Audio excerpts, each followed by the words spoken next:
Michael Scheuer, you know him. He's now a regular on our show. We got so many great people that come on our show on a regular basis to share their insight. Michael spent better than 2 decades at the CIA, and he was an analyst. He was also at the bin Laden desk, and he had a lot of people's ear when he was there on some important issues. Michael, great to have you with us. Thank you, John. Good morning. Well, Michael Scheuer, as we both predicted, now we have a war, although Stephanie Powers says it isn't a war, it's a conflict. Now, you were with the CIA for a long time, Michael. What's the difference between a conflict and a war? There is none, John. That's what I thought. Oh, they use the word conflict or disturbance or something, so they don't really let the American people know how badly they've broken the Constitution. The idea of going to war without the Constitution without the Congress approving it, of course, is unconstitutional. In the dopes in the Congress went home so they wouldn't have to vote on it. This is increasingly, John, becoming a completely lawless country. The laws are picked and chosen for enforcement by the elite, and the rest of them go by the wayside. So let me ask you this. Obama went to Congress and he asked for money to arm the Syrian rebels. They passed that, but they didn't do that separately. As you know, it was part of another continuing resolution, if you will.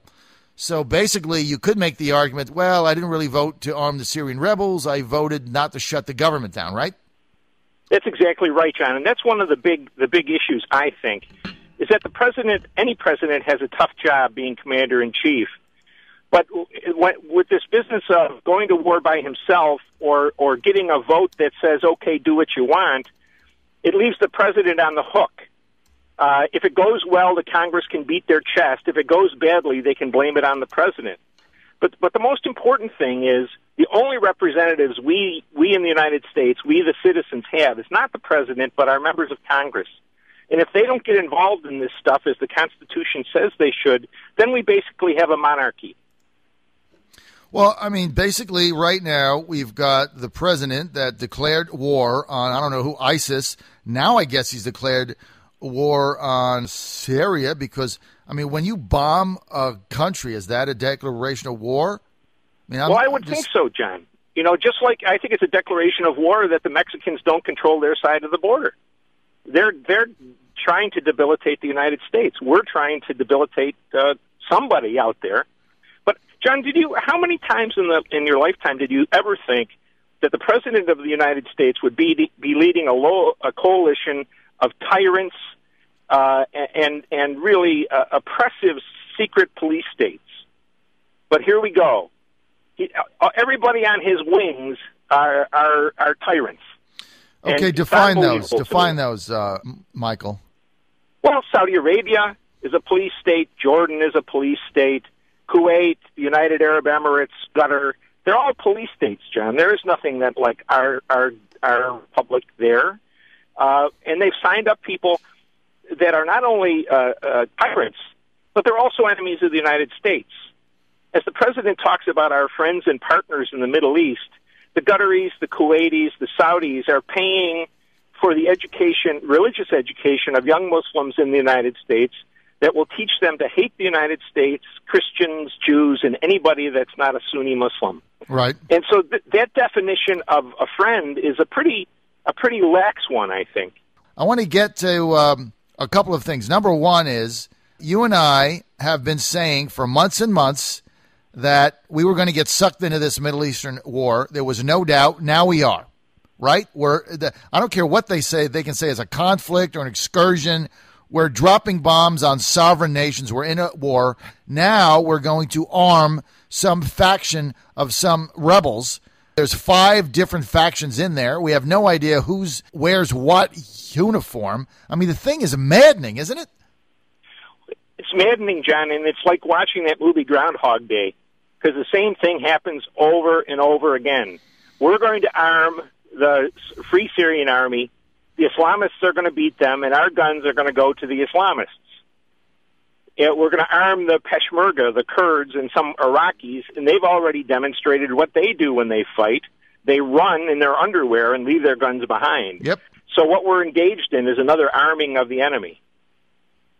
Well, look, that's all we're going to do. And I said this several times. I'm going to say it once more. We had David Ramadan on our show. He's a House of Delegates member, a Republican from Loudoun County. He emigrated here from Lebanon. He grew up during the Lebanon conflict, was able to get out of Lebanon, come to the U.S., and he said that it was so ridiculous what we're doing in Syria because he said the faction that we're actually arming, they're not fighters. They're shopkeepers, they're businessmen, they're school teachers, they're accountants or professionals. And he said all they want to do is go back to their shop and make $300 a week, open up their bazaar, sell their wares.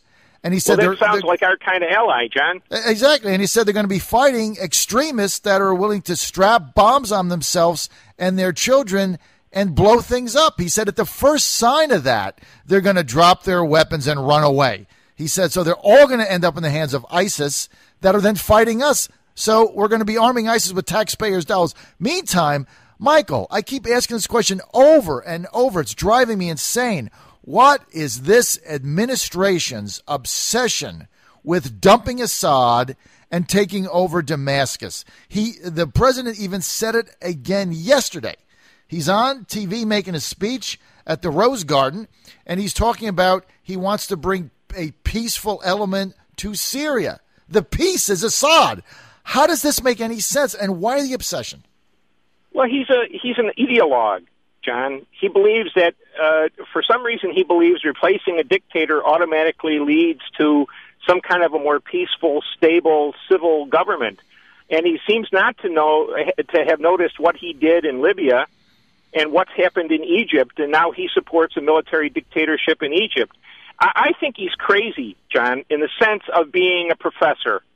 There's nothing more dangerous than an angry professor, and he doesn't have a clue about how the world works. Assad, I carry no brief for Israel, but if I was the Israelis, I would be telling them, will you leave Assad alone? If he could run the country, we're much safer. But at the end of the day, if he removes Assad, if Obama manages to do that, the Islamists will come to power, and you'll have a state that looks like Libya in Syria. And that's not hard, John. That's not rocket science. But when you have an idea in your head that controls all of your thinking, it's absolutely invisible. Michael Scheuer, at the end of the day, the Shias and the Sunnis have been fighting since 600 AD. We're not going to stop this. Now, okay, we shouldn't, John. We shouldn't. I don't care what Stephanie Powers says or Valerie Jarrett or any of these other people. At the end of the day, we have come down on the side of the Sunnis. Why on earth is the United States involved in a 2,000-year-old, a 1,500-year-old sectarian war? Well, I think it's because people like Powers and people like the Democratic Party generally, they talk about religion being important and you ought to be free to practice, but they hate religion. They don't understand it. And they're all like that man Christopher Hitchens, who everybody said was very smart, but he was an atheist. If you are an atheist and don't care about religion and don't need to understand it, you're going to be lousy at foreign affairs in this world. And that's where we are. Obama hates the idea that any kind of religion can have a role, but he doesn't see that he's facilitating the growth of just that phenomenon. Michael Scheuer, we're out of time. The bottom line is, just like you and I predicted months ago, week after week, as soon as we got involved arming Syrians, we were going to get sucked into this war. Now we're bombing them. They're saying it's not a war. It is inevitable, Michael, inevitable that we will send ground troops. It is a matter of when, not if. This is the John Frederick Show. We want to thank Michael Scheuer for being with us. You can read Michael's blog. Go to non-intervention.com.